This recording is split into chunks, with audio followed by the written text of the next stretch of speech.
कबीरा, माई भेट होईल का प्रभू? होईल भेट, काय काळजी करू नको.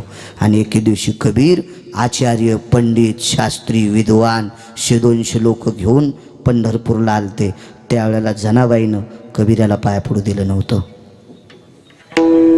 तर कबीरजीनं सांगितलं, माताजी मी मुसलमान आहे म्हणून पाया पडू देत नाहीत. नाही, जनाबाईनं सांगितलं, महाराज तुम्ही 30-40 वर्षापूर्वी विणलेला शेला अजून राम राम म्हणतोय, एवढे तुम्ही अधिकारी आहेत म्हणून तुम्हाला कशाला पाया पडू द्यायचे? तुम्ही आमच्यापेक्षा फार मोठे आहेत. पण कबीरजीनं सांगितलं, ऐक माय, मी इंदेला शेला राम राम म्हणतोय, पण तू हात लावलेल्या गौऱ्या विठ्ठल विठ्ठल म्हणतात. तू का लहान आहेस का बाई ग? लहान आहेस का? हे वारकरी संप्रदायाचं एकमेकानं केलेलं मोठेपणे काय पात्रता आहे. आणि मग कबीर लोटांगण घालतात. लय श्रीमंत संप्रदाय आपला, भांगिऱ्याच्या नादी लाग जाऊ नका.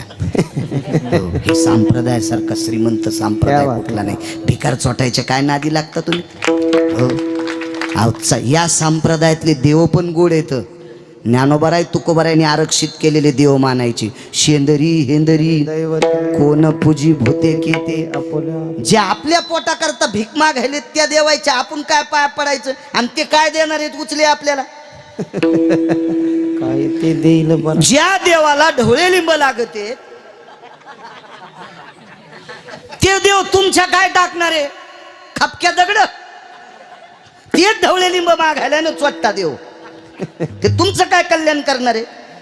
वारकरी संप्रदायातल्या माणसानं 2 पेवावर हात ठेवायचा नाही. काय होते महाराज? दोही पेवावरी ठेवू दाता हात, होया अपघात शरीराता, होया अपघात शरीराता.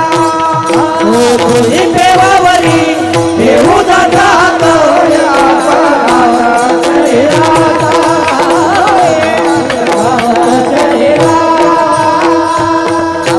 तो एक देव करून घ्यावा. म्हणून देव मानायचे असतील तर काशीतले मालक आणि पंढरपुरातले मालक. आणि या 2 देवानं ज्यांना आपलं केले त्या देवापुढे वाकायचं. कोण्या देवापुढे वाकू नका, घराला कुपाटी लागन. विठाला विठाला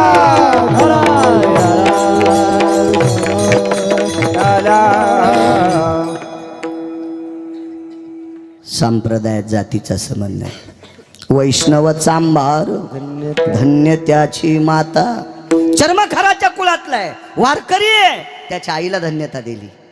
जातीचा संबंध नाही. याता याती धर्म नाही विष्णुदासा, निर्णय तो आईसा वेदशास्त्री.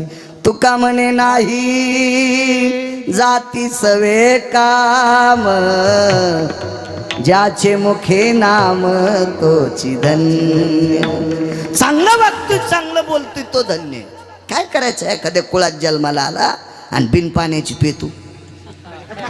उत्तम कुळी जन्म क्रिया मंगळा, बुडाविले कुळा उभयाता, बुडाविले कुळा उभयाता. उत्तम कुळी जन्म क्रिया मंगळ, बुडाविले कुळा उभयाता, बुडाविले कुळा उभयाता. एकही गोष्ट पुराव्याशिवाय इचकायची नाही. वक्त्यानी मंच सांगणं, नामदेव बाबा गाईचं मांस खाल्लं इतकं पाप लागतंय. अधरावा तोनी काय सांगशील कहाणी, काय सांगशील कहाणी, काय सांगशील कहाणी.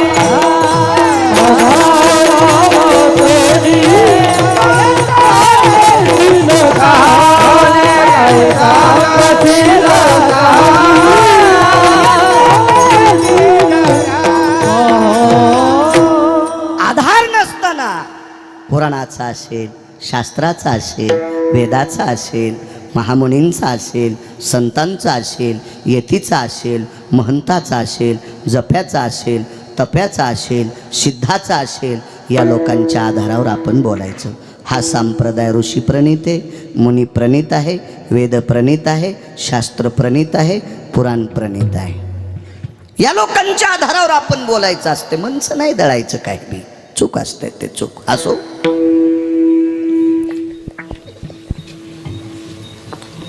किती पवित्र कुळ जटायूचं, की ज्याच्या पित्यानं जगाला प्रकाश देणाऱ्या सूर्याचा रथ हाकलाय.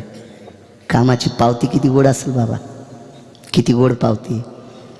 किती मोठा माणूस असू द्या, रगिलकीनं काही दिवस थांबल. रगिलकीनं काही दिवस त्याच्या चरबटपणामुळं, त्याच्या नालायकपणामुळं काही गोष्टी थांबत्याल. MSBचे लोक मीटर तोडीत नाहीत का? बाळू महाराज म्हणून मला बिल भरावं लागते महिन्याला बरोबर. 3 दिवसानं उशिरा भरलं की 25-30 रुपये त्याचं याच, जरी महाराज असेल तरी. कधी सूर्याचं बिल आले? मग आपल्याला जरा जरा असावं का नाही सकाळी तिकडे तोंड करून पाया पडायला. आंघोळ असू नसू असू दे, सकाळी दिसल्याबरोबर असा हात जोडायचा. दिसल्याबरोबर इतकं तरी माणसानं लाजलं पाहिजे. नसली लय मोठी तर थोडीशी तरी असली पाहिजे. मी साखर म्हणालो चहाला. काय हरकत आहे नामदेव बाबा त्याला नमस्कार करायला? घेतलं आपल्याकडून त्यानं बिल कधी? कधीच नाही, कधीच नाही. पण एक सांगू का राजू, यम धर्माच्या न्याय सिद्धांतामध्ये एक वाक्य आलंय, तसे 6 श्लोक येतात. प्रत्यक्ष सूर्यनारायणानं आपली जॉब दिलाय, वचन दिलंय, मी जगाला प्रकाश देण्याची ताकद माझ्यात आहे, पण अरुण नसेल तर माझा रथ कोणाला हातता येत नाही. इतकं सारथ्य अरुणाचं मोठे महाराज. म्हणून वारकरी संप्रदायानं अरुणाची दखल घेतली. उठा अरुणोदय प्रकाश झाला, उठा अरुणोदय. काय ताकद आहे महाराज. त्या शूरवीर अरुणाचा पुत्र आहे जटायू पुत्र. काका किती मोठा होता सांगू त्याचा चुलता? ते पती खेळत नव्हता. बिलकुल नाही, बिलकुल नाही. बापरे बापरे बापरे बापरे. जटायूचा काका म्हणजे पंढरपुरातल्या मालकाला पाठी घेऊन फिरायचा. त्याचं नाव आहे गरुड. दुसरं एक सांगू का तुम्हाला? दुसरं सांगू का? पंढरपुरातल्या मालकाचं दर्शन घ्यायचं असेल तर जटायूच्या काकापाशी कान धरून नाचावं लागते. कान धरून या. हो, जटायूच्या काका पुढे नाचावं लागतंय, त्याला आलिंगन द्यावं लागतंय. आणि मग जटायूचा काका सांगतो, मालक हे जरा हिशोबात आहे, घ्या जवळ. क्या बात आहे. मोठ्या लोकांना जसा पिया असतो नामदेव बाबा, तसा गरुड हा विटेवरच्या मालकाचा पिये. त्यानं आरक्षित केल्याशिवाय एकाही व्यक्तीला पंढरपुरातला मालक स्वीकारित नाही. आणि हा काका अरुण याचा आहे जटायूचा काका. कुळ किती मोठे हो. अशा कुळातले वाईट कसे होतील? कसा वाईट मार्गाला जाईल? पक्षाच्या कुळात असताना लक्षात घेतलं महाराज, भगव्या कपड्यावाल्याला स्त्रीचा संबंध नाही. आणि जरी इथून तिकडं सोडित असन तर रडती काऊन? हुशार होतं ते पाखरू, हुशार होत ते. का कावळा थोडाच होता दुसऱ्याचे ढोपर खाजिनार? कावळे ढोपरा कंकर तितिरा, कावळे ढोपरा कंकर तितिरा. कशाला म्हणायचं ते वेगळं, ते राजहंस आहे. कावळ्यासारखा असेल का तो? हो वा, जटायू झडपच घेतली. पण ते जरा जास्त हुशार होतो, लय हुशार होतं. सगळ्यांना ज्ञात आहे कसं युद्ध झालं, पंख तोडले गेली, खाली पडला जटायू. कर्ज सांगतोय, कर्ज कर्ज कर्ज सांगते कर्ज, आणि पुन्हा सांगतोय का नाचतोय. या दोन्ही गोष्टी या चरित्रातून ऐकत राहा. खाली पडला. जाताना पंढरपुरातल्या मालकिनीनं, रामप्रभू पंढरपुरातलेच मालक आहेत, भगवान विष्णू परमात्मा आहे, फक्त मागच्या अवतारातले आहेत. 28 युगापैकी एका युगातला अवतार. कोण्या युगातला अवतार? राम अवतार. तुम्ही नका सांगू. किती कीर्तनकार मातीत घातल्यावर तुम्ही सुधरताना. मला गोळी घाला एखादी. कोण्या युगातला राम अवतार? तसे अंदाजे पंजे ना का. जाऊ दे, असू द्या, मी थोडं गुत घेतलं. तुम्हाला कारण सांगू का? तुम्ही जितके हुशार होताल का तितके आमचे लोक नीट कीर्तन करतील. तुम्ही इतके हुशार झाले पाहिजे, इतके हुशार झाले पाहिजे की तुमच्यासारखे श्रोते बसल्यावर आमच्या कीर्तन करायचे कष्टे घामानं ओले झाले पाहिजे, घामानं. काय बोलावं पुढच्याला, अशी विद्वत्ता श्रोत्याकडे पाहिजे. आणि मग तुम्ही असेच बसले यालाची बेलाला शिमग्याच्या तेलाला. मग आमचे लोक म्हणते बेल वाया गेले ग बाय बाय, तिकडच घसरून मेले, उलता नाही वाचाच का. असं काही बी कसं तर मला का नाही. त्याच्यामुळे तुम्ही हुशार पाहिजे, लगेच तपासायचं. हे हुशार आहे. मगाशी सांगत होते एक वाक्य मला, तुमच्या देखतच सांगत होतो, हुशार आहे हुशार आहे. हो, असे जर तुम्ही हुशार झाले ना, आमचे लोक नीट कीर्तन करतील, नीट नीट नीट नीट.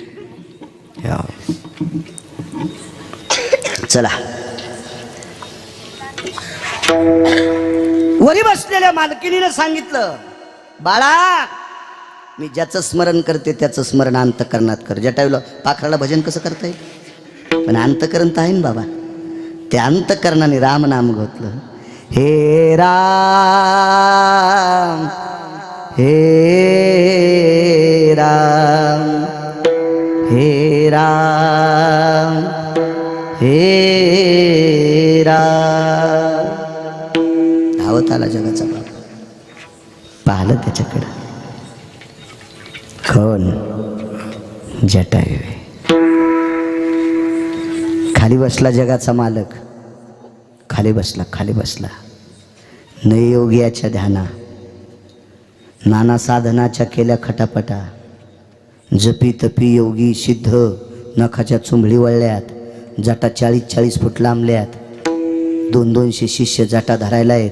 अजून पंढरपुरातला स्वप्नात नाही. आणि तो जटायूच्या जवळ गेला, एका पाखराच्या जवळ गेला. महाराज काय केलं, पहिल्यानं दर्भ काढून आणला, ठेवलं तिथं. तू दर्भाची पेंडी. लक्षात आलं तर काय होणार आहे. उचललं, डोकं मांडीवर घेतलं आणि तोंड पुसलं जटायूचं. त्याच्याच रक्तानं मातुडं, कचरा, काडी कचरा, पाचोळा लागला होता. आणि देवानं तोंड पुसलं. कशानं पुसलं असेल प्रभू रामचंद्रानं तोंड?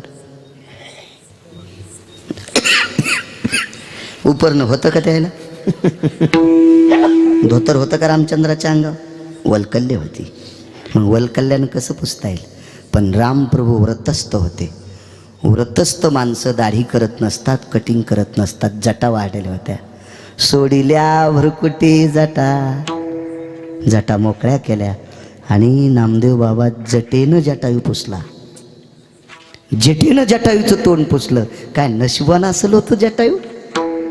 कर्ज सांगतोय, हा कर्ज कर्ज कर्ज कर्ज सांगतोय. दोन्ही गोष्टी ऐका, दोन्हीचा सिद्धांत देतो तुम्हाला याच्यात. जटेनं जटायूचं तोंड पुसलंय आणि मांडीवर डोकं घेतलं. हलवलं. सांग रे, कोण केली तुझी ही परिस्थिती? हे हाल तुझे कोण केले बाळा? कोण तुझे पंख तोडले? अहो, भगव्या कपड्यावाला एका स्त्रीला नेतोय, त्या आरती हा महाराज नाही. हे जटायूनं ओळखलं. त्या आरती याला ओळखायची ताकद किती असेल त्याच्याकडं? काय कसं ओळखलं देवाला माहिती? जटायूनं विचार केला.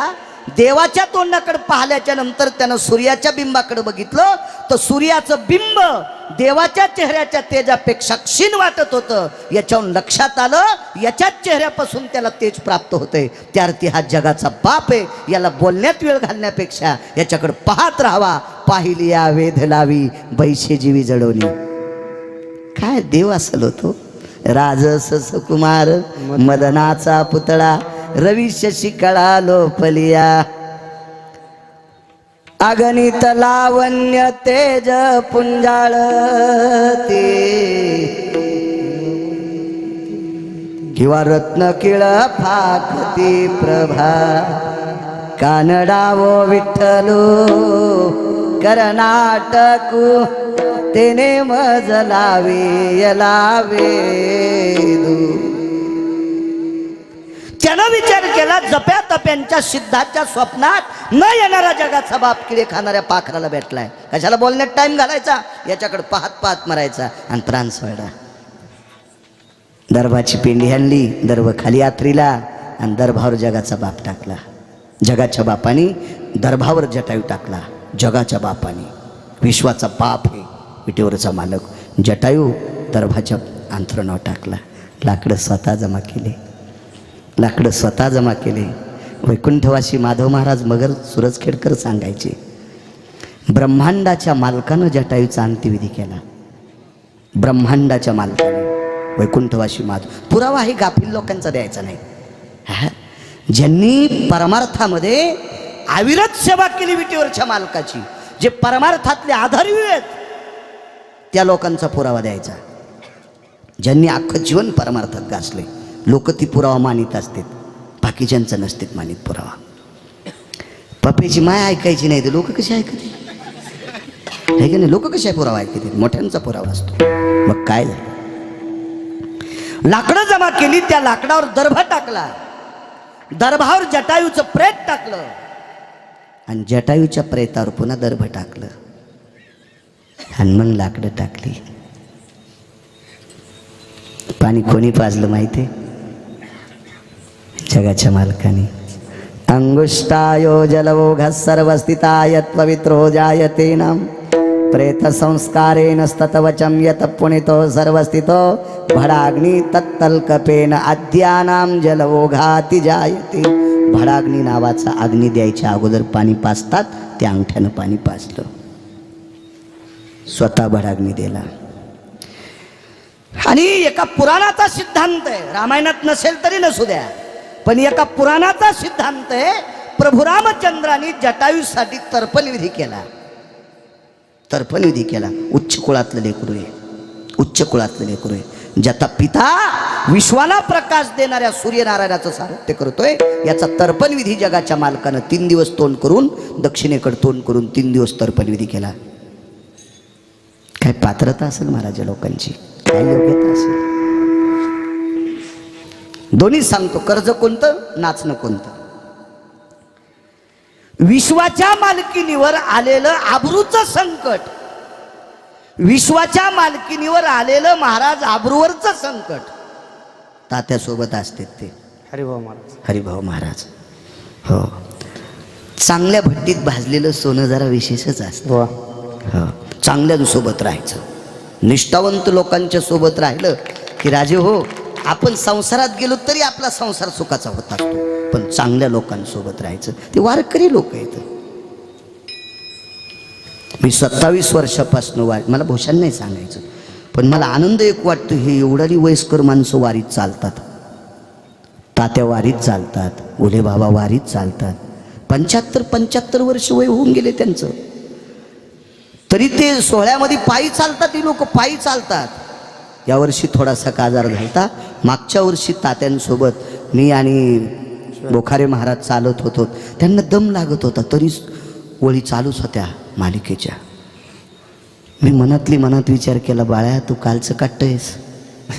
75 वलांडली तात्यानं, 75 गुलेबाबांनी, तरीही पायी चालतात माणसं. किती मोठी माणसं आहे ती. अशा लोकांचं नुसतं दर्शन जरी झालं तरी पंढरपुरातल्या मालकांचं दर्शन झाल्यासारखं होतं. चांगल्या लोकांच्या सानिध्यात राहायचं, चांगल्यांचं ऐकं जा, देव तुमचं चांगलं करेल. ऐकं जा मोठ्यांचं, ऐकं जा. मोठ्यांना कधी बी मोठंच म्हणलं पाहिजे. गणेश भाऊ आपल्यासारख्यांनी वयस्कर लोकांना मोठं मानायचं, कारण आपल्या अगोदर हे परमार्थात आहेत. यांनी इथपर्यंत परमार्थ आणून टाकलाय, म्हणून आपल्याला कीर्तन करायचा योग आलाय. म्हणून मोठ्यांचा आदर केला पाहिजे, कधी पण मोठ्यांचा आदर केला पाहिजे, कधी पण मोठ्या लोकांचा आदर केला पाहिजे. मग अशी आलेली महंत आदरणीय जनार्दन बाबा, मोठी माणसं आहेत ती, मोठी माणसं आहेत. अशा लोकांचा आदर करत जावा.